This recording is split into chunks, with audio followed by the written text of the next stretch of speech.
Welcome to the second episode of Blokes and Balls, the show where we talk about football. My name is Johan.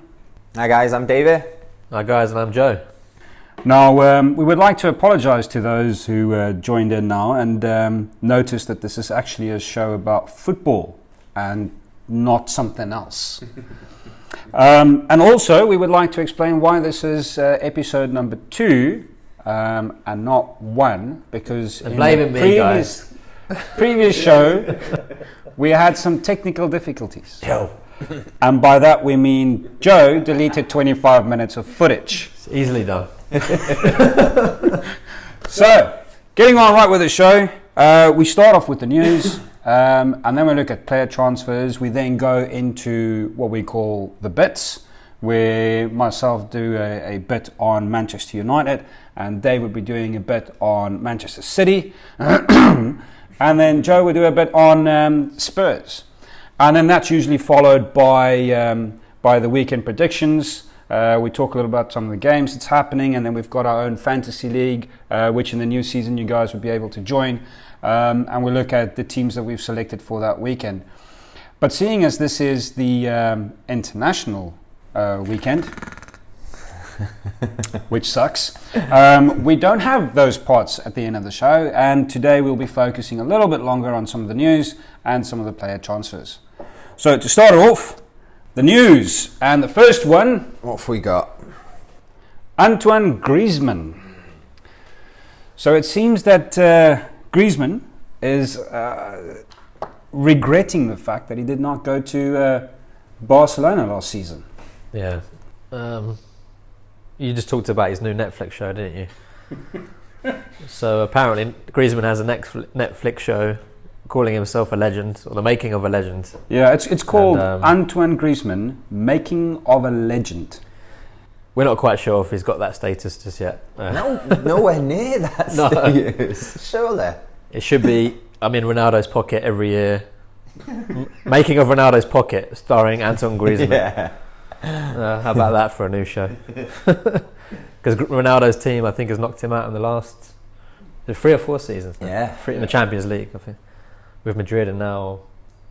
Well, look, I don't know why he's crying about this, because if we think about it realistically, he signed for 335,000 a week. You know, don't go and complain. You made that choice. Yeah. Stick with it. You know. Is that enough for them footballers nowadays?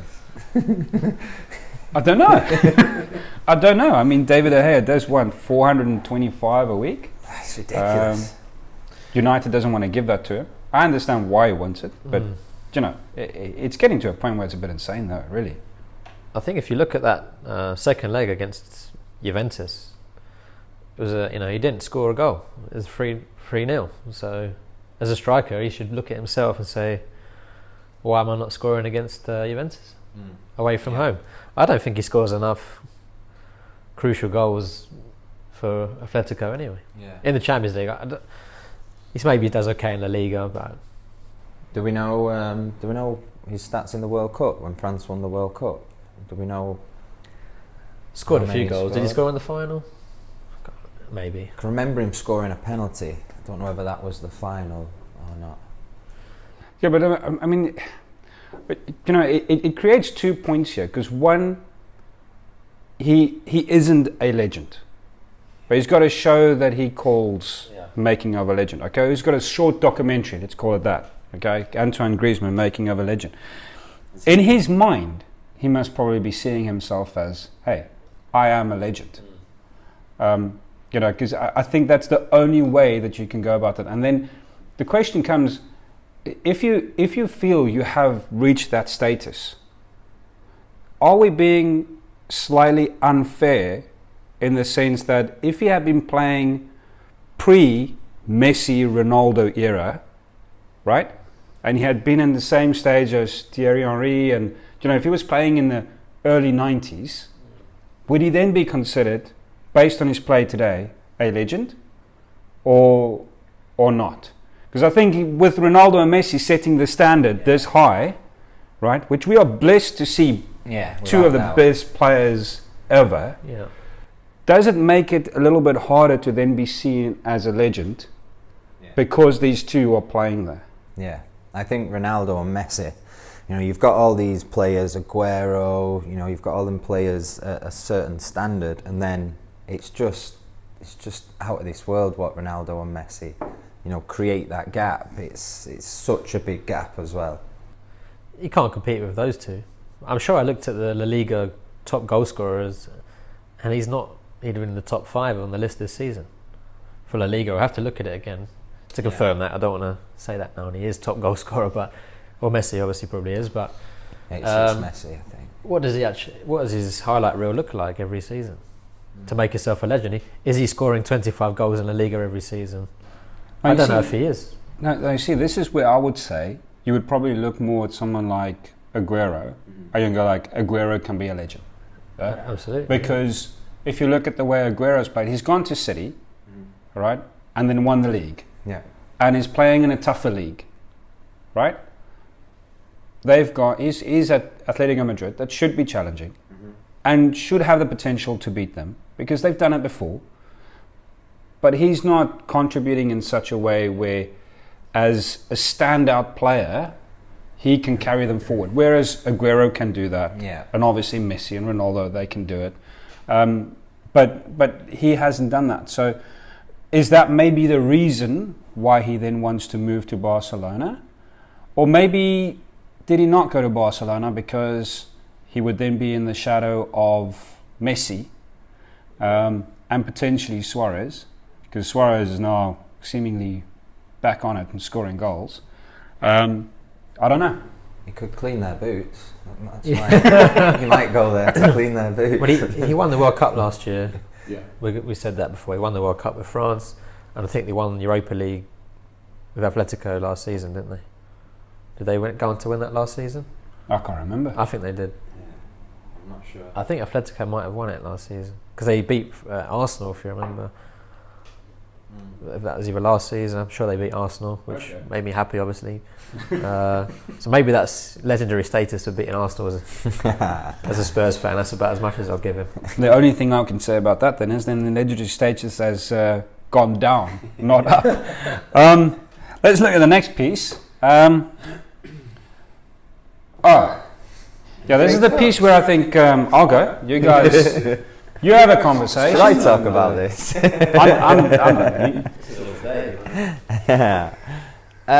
No, let's talk about the previous round. I'll start off with City and Swansea.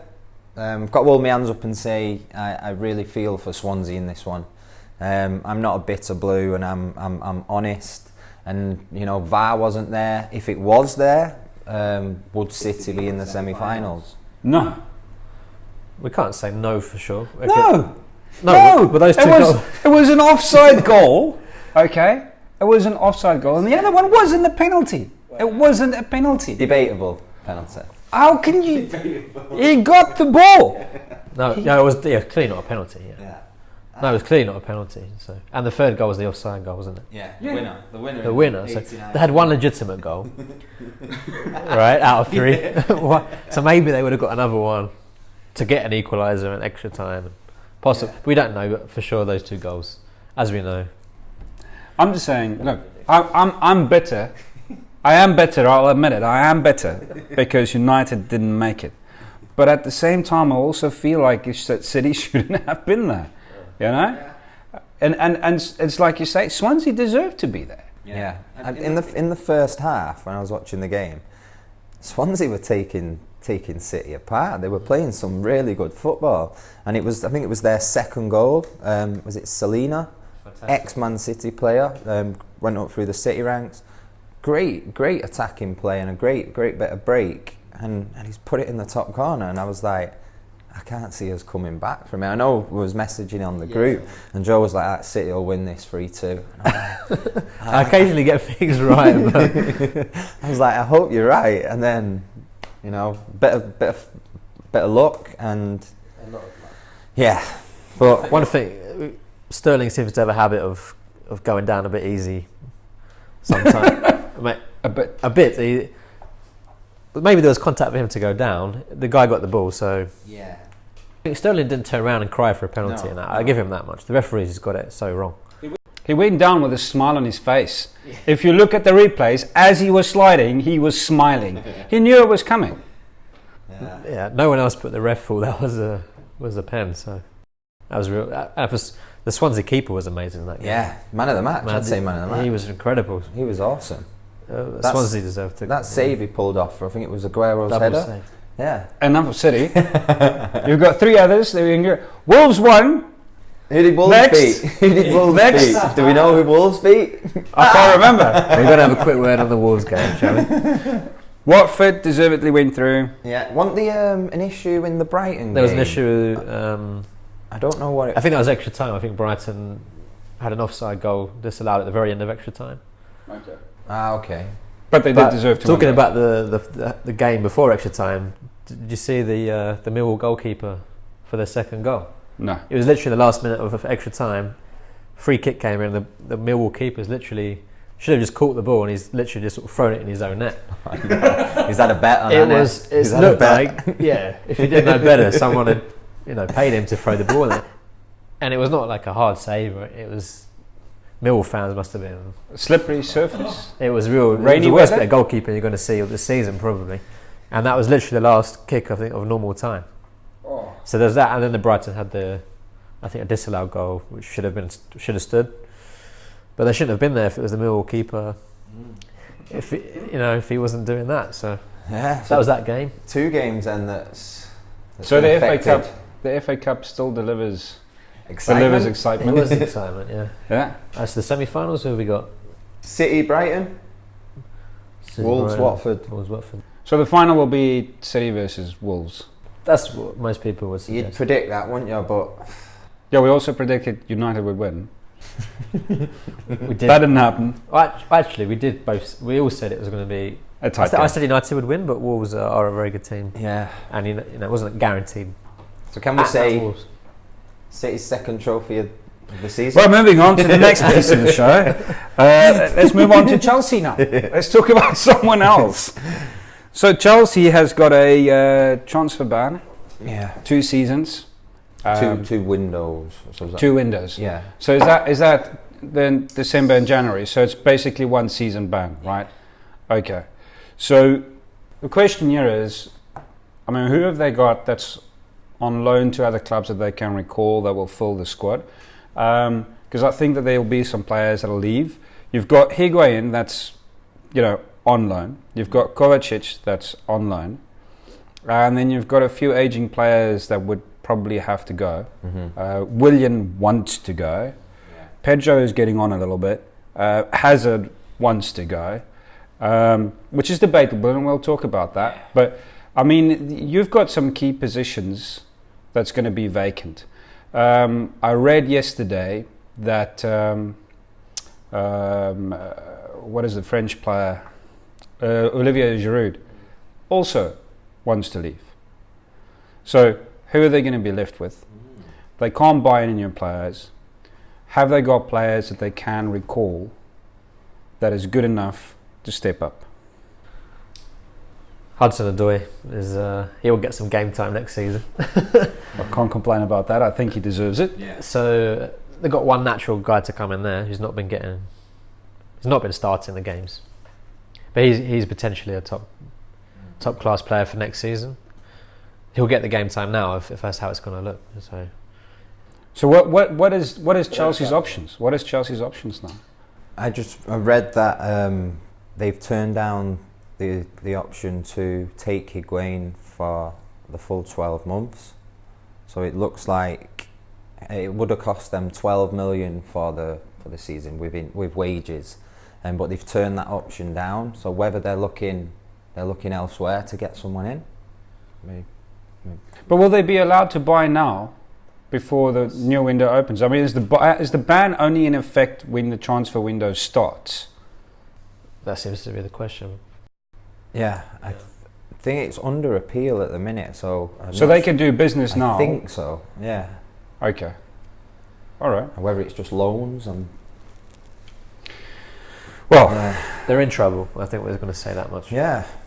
The only thing I can say is it's better at this moment to be a United fan than a Chelsea fan. Can they buy a new manager?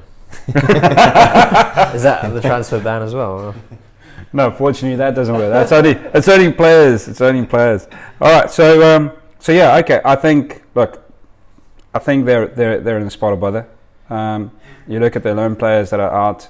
You know, it's players that have potential, but people to step up and help them win the league or get in the top 6, top 4. I don't know. I doubt that. But yeah, we'll see, mate. I haven't got much hope that they're actually going to get the ban reversed. I think they're going to be set on. They're going to have a transfer ban. And this, you know, maybe they're just going to have to suck it up for a season and then make plans for the season after that. Then for the youngsters to step up and make a name for themselves. If you're a youngster at the club and you're like, we can't bring anyone in, this is my chance. Hudson we talked about, and what's the other England player that doesn't seem to get much game time? Loftus-Cheek. We got there eventually. So he maybe, you know, he's another one that could be playing in first team. Yeah. Definitely. I mean, he's playing Premier League right now and he's doing all right. So yeah, he doesn't play often in the Premier League. He comes on as a sub a lot. So they can pin hopes on Loftus-Cheek and Hudson-Odoi, who are two very promising. Yeah, he did well in the World Cup. He did well. I thought he looked great in the World Cup. Yeah. So there's 2 options for them. Well, good then. And then in big news over the week is that Borat beat Scotland 3-0. I like. That was interesting. That's for my mate Stewie Day. I think we should move on swiftly to the next piece. Let's start looking at player transfers. We're going to get in so much trouble. Player transfers. Let's look at the first one. This is a minor one. I mean, Icardi was looked at by Real. His wife, Wanda, went and messed it up. And I'm not sure they know what they want to do.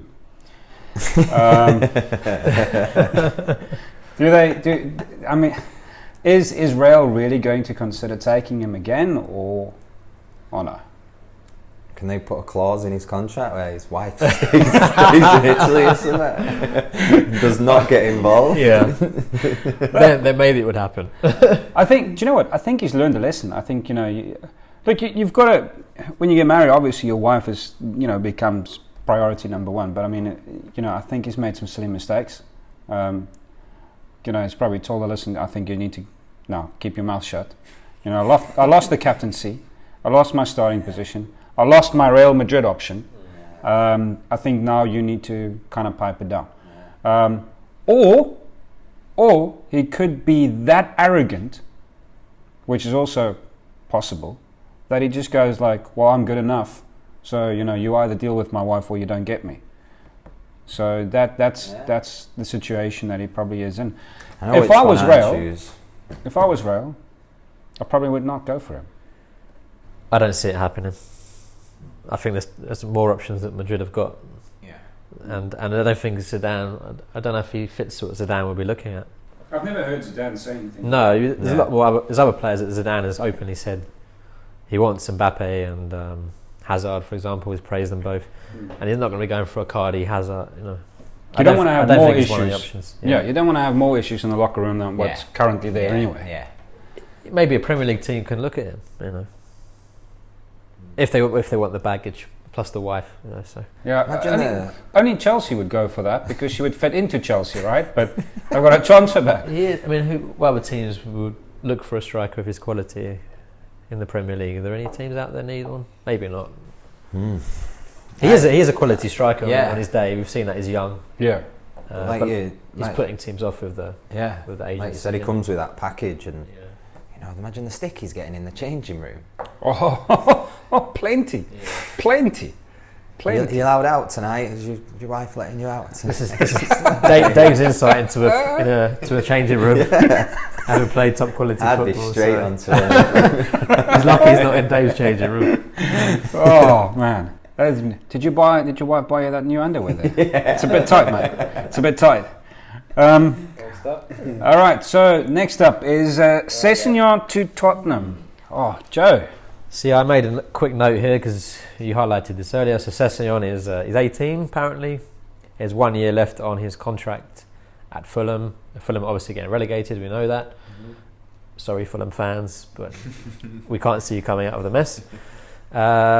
So he would be at a cheaper rate for any clubs looking to get him. I've not been personally impressed with him this season, maybe because Fulham have not stood out too often. I know Spurs had interest in him before, so they're saying that Pochettino is going to renew his interest in him potentially.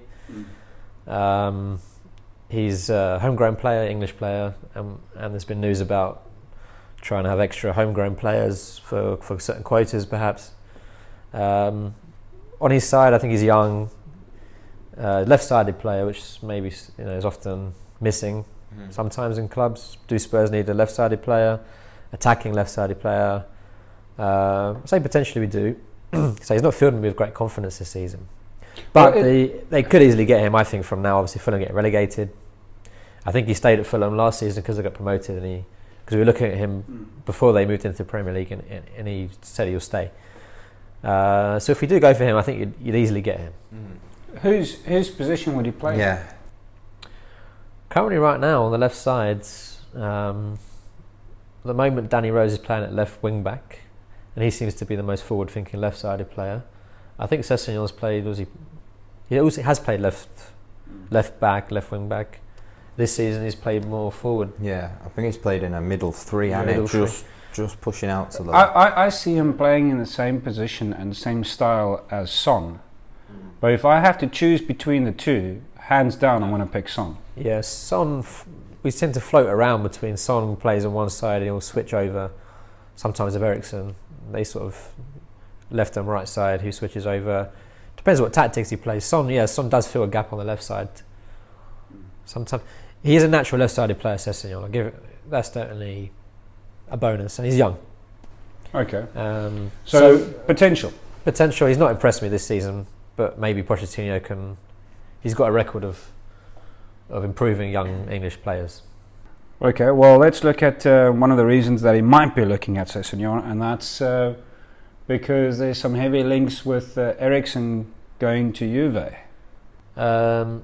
Yes, this was a new one. The news came out that Eriksen's agent has been talking to Juventus. That's the first I think I've heard Juventus linked with Eriksen. Well, let me ask you this. Does Eriksen really want to leave? I get the feeling he does.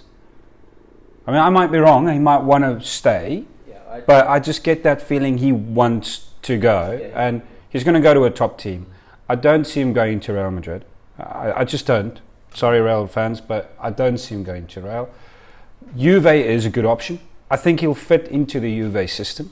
He doesn't necessarily have to be the go-to guy. He needs to be a supplier, and that's what he likes to do. He likes to create opportunities, find the gap, chip it over the top, get players running in behind. That's what he likes to do. Juve needs that kind of player. Is this going to happen? Yeah, Eriksen, he's not been playing so great the last few weeks. So maybe he's been distracted by, maybe this news has distracted him. I don't know if his agent has talked to him about it. I don't see him as being like super upset, or if he's going to leave, is he one of those diehard Spurs players that doesn't want to leave, like Harry Kane, for example. If Real Madrid come in, maybe Kane will leave. But there's certain Spurs players there right now that I think will do their best to stay with the project. I don't see Eriksen maybe as one of them right now. His form has not been the best. When he's on form, he's one of the top creators in the Premier League. But last few weeks I've been really disappointed in him. For some reason, he's not been doing it. So I'm not going to be super upset if Eriksen actually goes. We all need to replace that creativity somehow. So if he does go, we can't just say, okay, he's gone. Have to be some backup creativity coming into the team. Sessegnon is not going to fill that Eriksen gap for me if that's what they're looking at. No. I've also got the feeling he probably won't.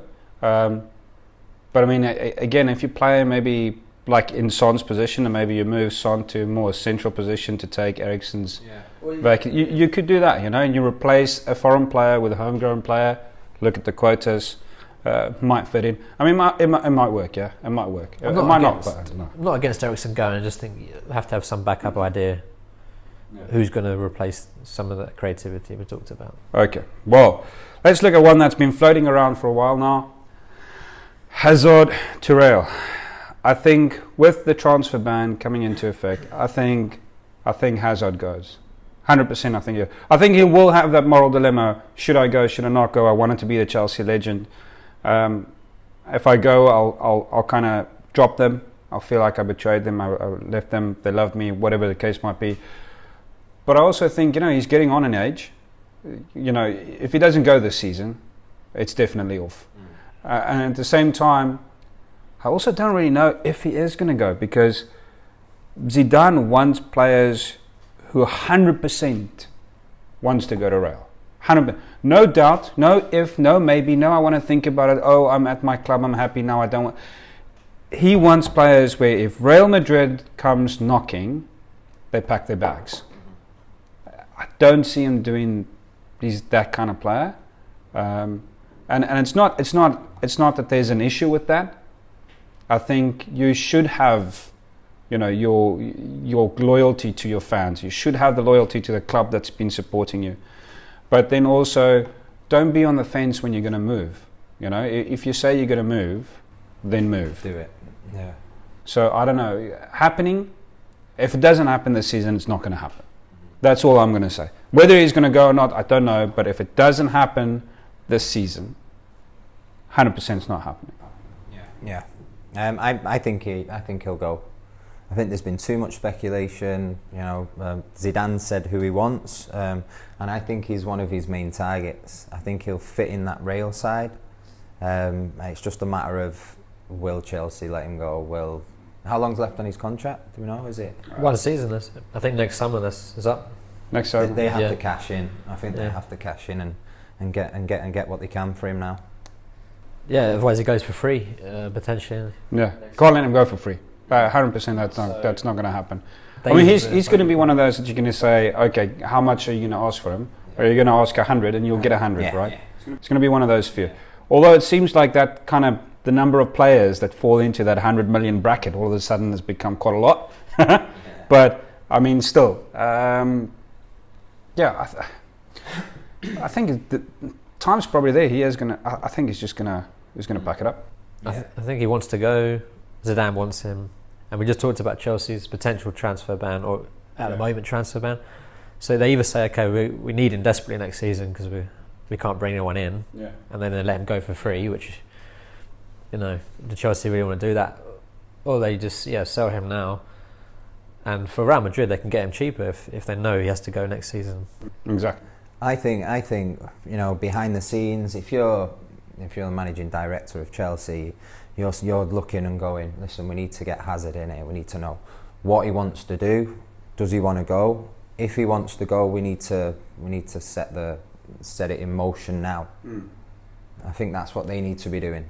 Well, we talked about Griezmann's legend show. I think Hazard has potential to be a legend at the very least. At the very least. But he's got to pick up more trophies to do that. Yeah, he can't quite say that either yet. So it's one of those, when you go to Real Madrid, and you can add that to your maybe legendary status. Well, let's look at another one that's linked to Real all of a sudden. Paul Pogba. I'll have my little say on this. I don't think Paul Pogba's statement this week about it's everybody's dream to play for Real Madrid means that he necessarily wants to leave for Real Madrid now. I don't think that. I think he wants to be at United. I think he's happy at United again. I think the issue here is if you get paid as well as Pogba and you've got that expectation of you have to deliver, you have to be creative, you have to score goals, you have to contribute. You've got to contribute even in the locker room and get people boosted up. And, you're a potential captain of United. I think you should be more careful in what you say when the media asks you questions. That statement, I think in perspective, it's maybe something that's a little bit blasé. That was just mentioned because everybody does feel that. but don't go out and say it. You know, just go like, yeah, you know, at this moment I'm happy where I am. I don't really want to be talking about any transfer picks, and that's it. And it will die down. But the fact that he's now gone and said it's everybody's dream to play for Real Madrid, now everybody's going to go like, ooh, the Don is, you know, going to go for him because I see the French connection. I think on this one I'll just call Blokes. he's not going. But yeah. Didn't Hazard also say it's everyone's dream to play for Real Madrid, or he said something along those lines about I would love to play for Real Madrid? Yeah, he said he would love to play for Real Madrid. He said that as well. As a Man U fan, I'd be upset if my player came out and said that. I don't think they're being advised. If Harry Kane came out and said that now, I'd be upset as a Spurs fan. Yeah. Even though he can think that, and that's fine, and he may be, you know, he would be happy to go to Real Madrid as well. You just don't come out and say it. Yeah. You just don't say it. He's not been advised, obviously. Yeah. I don't think it's a real transfer. I think it's just you know, people at the Mirror smoking socks again and going like, hey, there's something we can pick up. He's going to go to Real. Did he quote that? He's quoted. It is a quote. It's a quote. So yeah, you just shouldn't say it. Yeah. It doesn't mean he's going to go. I think he could be a good fit for Real Madrid as well if Zidane wanted to. No, you see, you should not say that. You shouldn't say that. Because now it's going to feel it. You know, yeah? It should just die away. He'd be a good fit. I don't think he's going to go. That's what I'm going to say. All right, well, let's look at this one. I think this is a very, very real... I would be surprised if this deal is not maybe already done. £68 million is a reported figure for De Ligt. Promising player. Really, really good player, I think. And we all know about the Ajax factory. It's delivered some fantastic footballers over the years. And I think this kid is going to be one of those. The only thing that I'm wondering about... Sorry, my Liverpool cat just decided to just walk across our makeshift studio. I think De Ligt is going to easily fit into the Barcelona team. Who he'll be replacing at the moment, I don't know. I can't say that outright. I do know Umtiti was always touted as, you know, he's being looked at, maybe he'll move. I think Umtiti is happy to be where he is. I don't think he would want to go. But then at the same time, we've also got to look at that Barcelona squad and go like, do you know what? You've also got a few players, you know, that are like touching that 30, 31, 32, getting a little bit slower. Barca hasn't been exactly dominating in Europe. You know, I mean, you've still got touches of class there, and that's what puts them through. But you can see the cracks coming. Yeah. So, is it time to get young blood in? 100%. And like I said, I'm surprised. I would be very surprised if this deal is not already just done, and people are only picking up on it now. There's a Dutch connection to Barcelona, isn't there? Yeah. With Cruyff. And so they've got history there. So there's been a connection. Top class player, I think, already. 19, is he? Yeah. And he plays alongside Van Dijk internationally. So he's got to be. I've seen videos of him after games. Sort of leading the chants with the Ajax fans, and he was doing that. I think even 2 years ago when he was 17. He's been captain, I think, maybe for 2 years. Great signing for Barcelona. Let's say Barcelona have not been dominant in Europe, and this would be. We've seen with Van Dijk what a great centre-back can do for your team. Liverpool, you know, let's see if you go win something now with Van Dijk or not. But if you've got a quality centre-back, then it can help. They've got a great goalkeeper, I think, as well right now. Look, 100%. You know, and it's Clissen, yeah. I can't pronounce his name. Yeah.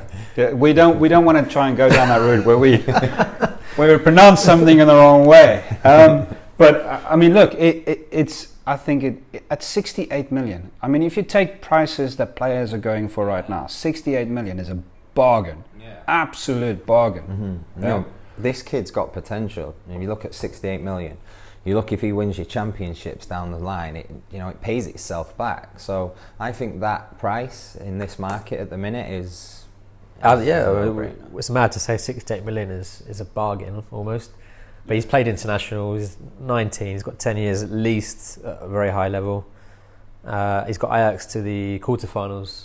Well, he's not himself, but he's been part of the... I think he was part of the European final team when they played United. you should be knowing about this. And and this season they got to the quarters, so he's obviously part of a very promising Ajax team. Yeah. It's a shame for Ajax to lose a player at 19. I feel sorry for Ajax in some way, but for him as a chance, Barcelona come, you got to go. So that's probably going to happen. Then we'll say.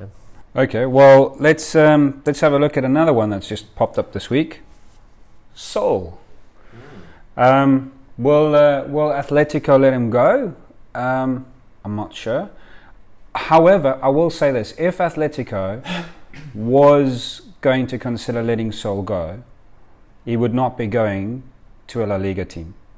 They would not be selling him to a La Liga team because there's only two that he will go to, right? And as their two fiercest rivals, he's not going to sign for anyone in La Liga except for Barcelona or Real Madrid, and they'll never let that happen. Yeah. So that them being linked to City, that kind of tells me, okay, there could be some truth behind this transfer because it's outside of La Liga. City is a good team. Do they have the money to pay for him? 100%. There's been some numbers floating around anywhere from like 80 million to 102 million, depending on who's been smoking socks that morning. But I mean, he's a decent player, and he's been on the radar and talked about for the last couple of seasons, and every now and then the name pops up. Nothing major to make you feel like, hey, this kid is going to go to a top side, but always had the feeling at some point someone is going to come knocking. Yeah. Is he your potential replacement for some of the players at City that needs to start moving on, or? See, I've looked at this and replacing, you say replacing certain players. Fernandinho.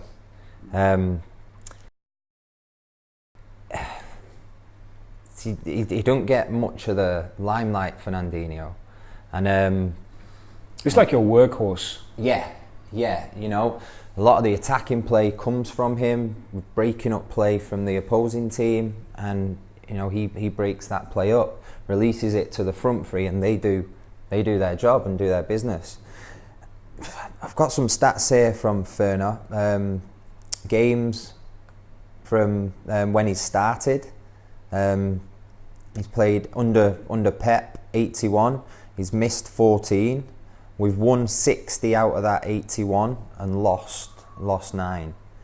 Drawn 14 when he started. Drawn 1 when he's not started. Lost 7 when he started, and when he's not started, lost 4. So he's an important player for City, and can someone come in and replicate that quality? I don't know. It's hard to say. Well, okay, so look, I don't think anybody's going to walk into the team at City and just replace what Fernandinho is capable of doing. And I think with those type of players, the same at United with Herrera. Herrera doesn't get a lot of limelight, He gets the praise every now and then, but a lot of people miss how hard he actually works to try and disrupt play, win the ball back, and then feed it to somebody that's go out and going to go do something and catch them on. And Fernandinho, 100%, that's that player for City. How many of those players exist these days that are willing to not be in the limelight and go and do the hard work? I don't know. You kind of get the feeling everybody wants to either be the major shot stopper or wants to be the one that's going to and scoring the goals. He's done that for Atletico. He sat back and every now and then get a little bit of a mention and a look in, and people talk about him, but he does a lot of the work. A lot of the work. So in my mind, I think, again, you put that on him, and you're 100% right when you say he's the guy that he goes up, breaks play, gets the ball, feeds it off. He's done that for Atletico. It is a non-La Liga team that's shown interest in him. I think if you've got to look at that, you've got to probably go out and say, all right, there's another tick box. Yeah. He's probably gonna go on. I didn't know much about him, to be honest, until this news came up. Yeah. But obviously he's got to be quality if Man City are looking at him being a replacement for Fernandinho in the long run. So, like I say, he's been at Atletico, a great team, or a successful team. Same sort of mould defensively, if you're talking. And Dave said earlier on he's got some skills on the ball. So Fernandinho is great at distributing the ball, but this guy's got maybe some more attributes than that. So great move for City. In the long run, because Fernandinho is getting older and he's getting more injured. Yeah. This season he's out at the minute, isn't he? He's out. He's been getting, so of course, as we know with the Premier League, how hard it is for midfielders like Fernandinho to keep going for. How old is he now? 33, or so he's another season getting or on two. Yeah. Well, that makes it for our player transfers, and now we move on to what we call the bits. So we hope that you're going to be enjoying this part. First up is United. In United bits today, just talking about quickly whether Solskjaer is really the man for the job. In my opinion, I don't think Solskjaer is ready to take on United in this front, because very, very simply, in the 2 games that we've lost, against Wolves, against Arsenal, we lost for one reason only, and we were strategically and tactically outplayed. We went from De Gea, defensive midfielder, then switch it off to the left wing and run up and try and cross the ball into the box. It didn't work. Didn't work in either of the 2 games. There's nothing that changed during the game or in between the 2 games that show me that he's noticed that and made a significant change to allow us to then be better, more creative, more expansive, be able to score goals and keep our opposition guessing. They know what we're going to do, and they're going to come and defend well, and they're going to counter-attack, and we will still lose. Sorry, boys, not ready. On the City news, it's been reported in the papers that Pablo Zabaleta, City legend, there we go again, using the word legend. Is he a legend? In some Man City fans' eyes, I would say, he's a great player. And the report is he's been offered to become part of Pep Guardiola's coaching staff. There's been no decision made as of yet. So we'll see how that pans out, but I know a lot of City fans would love to see Zabaleta back at Man City in some part of the coaching staff or some part of the club. Right guys, second part of Man City news, Man City bits. Let's talk about Fernandinho. Is he replaceable? We've looked at Saul Niguez coming in. And let's take a look at some of Fernandinho's stats. So he's played 81 games this season for Man City, won 60, so that's a percentage of 74%. Who else is going to come in and get them percentages? Again, it's debatable whether somebody can come in straight away and replace him, or do they need to be settled in? But only time will tell. That second part of Man City news, is Fernandinho replaceable? Hey guys, so welcome to the Spurs bits section of the show. First up is the £637 million debt that Daniel Levy has been talking about. He was speaking to the Tottenham Hotspur Supporters Trust. Sounds very interesting, but he was quizzed about the new stadium. He's quoted as saying, with a debt of 637 million, subject to reasonable interest rates, the net spend on players will not be affected. He then went on to talk about, when he was quizzed about not signing players, he said that qualifying for the Champions League would give more flexibility in the market.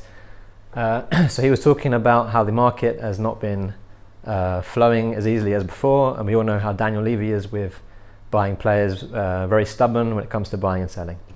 In terms of the stadium, let's see how the debt will affect buying of players. And in the second bit of Spurs news, we have a bit about Jurgen Klinsmann, who, if you saw my Instagram post the other day, he's actually my favourite ever Spurs player. But he's been confirmed in playing in the first test event on the 30th of March in the new stadium. It's the Spurs legends versus the Inter Milan legends. He did give a quote. He said, "It's a huge honour and pleasure to be part of the first senior game at Tottenham Hotspur Stadium." Don't think it's been named yet, but that's what he's called it, with all the amazing legends. So in his first spell at Tottenham, he actually scored 21 goals in 41 games, 94 to 95. And he did also play for Inter Milan and actually won UEFA Cup there in 1991. So the first event, 30th of March. Klinsmann is a Spurs legend and also apparently an Inter legend. So really looking forward to that game. At this stage, what we would do is we would be looking at weekend games, what's coming up, previewing the games. But seeing as this is an international weekend with a whole host of games that no one cares about, we just like to say to everybody in the Euro 2020 qualifiers, good luck, enjoy, and don't get injured because we want to see you play next weekend in the Premier League. Especially any City players. Half of England's team played for Spurs, so come back safely, guys. Right. Also, if you enjoyed the show, please follow our links to our social media platforms that will be down in the YouTube description. Make sure to follow us, share us. That's what it's all about. It's just a lot of fun. And also a few shout outs. First, Joe's fiance, whose birthday is today. Happy birthday. Thank you, Kim. Happy birthday, Kim. Love you, Kim. And thank you for letting Joe do the show, most importantly. Thank you. And then you had a shout out as well, yeah? Yeah, my friend from Afghanistan, over in the barracks over there, Scotland fan, listening all the way from over there. So, Stewie Day, we're going to get you on the show soon, mate. Talk all things Celtic and Scotland. Me like. Right, guys, that's the end of the show. Thank you very much for watching, and have a great weekend. Enjoy the weekend's games. See you guys. Yeah.